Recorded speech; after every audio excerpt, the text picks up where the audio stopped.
छठी मैया की। का हो लोग बाजारे जाला तो सब कुछ लेके आवेला, तू छोड़ के आवेला। हमरा तो साफे बहुत चट्टे बुझाता। का कहलू हा हम बहुचट लेखा लागतनी का कहतर हो हर बात सुन के तो हमार दिमाग पागल हो जाए बुझाता।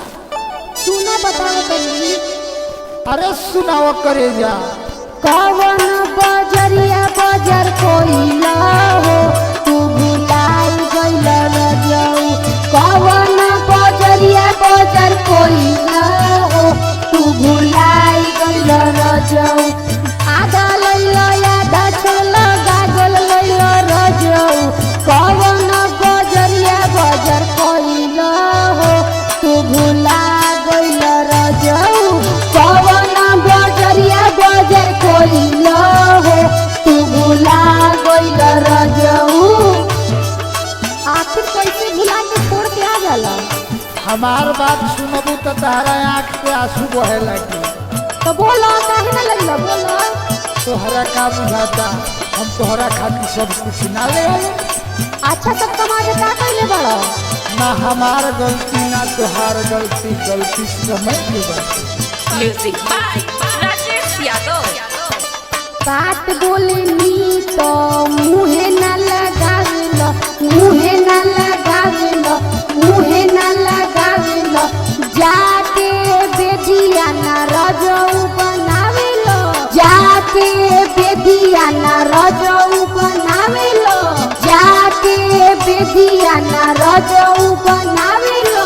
बात बोलेनी तो मुहे ना लगावेला, जाके बेदिया ना रजऊ बनावेला।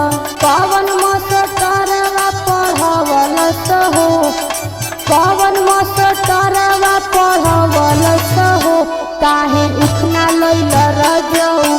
कवन मास्टरवा पढ़वलस हो, काहे उखना लइल रजऊ। अच्छा पप्पा के का कइले बड़ा हो? कुछ जाने लो हमारा बिजनेस में कितना नुकसान हो गई। देखो तो सब रमजान तनी ठीक है। पप्पा के कहीं और तुम खा ले करो।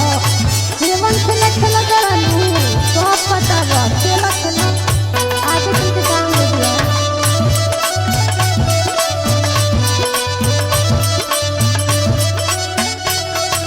लेट आवतार गइल तू भोर के, गइल तू भोर के, गइल तू भोर के। नारियल आवतार सोइया जी छोड़ के, नारियल आवतार सोइया जी छोड़ के। लेट आवतार गइल तू भोर के, नारियल आवतार सोइया जी छोड़ के।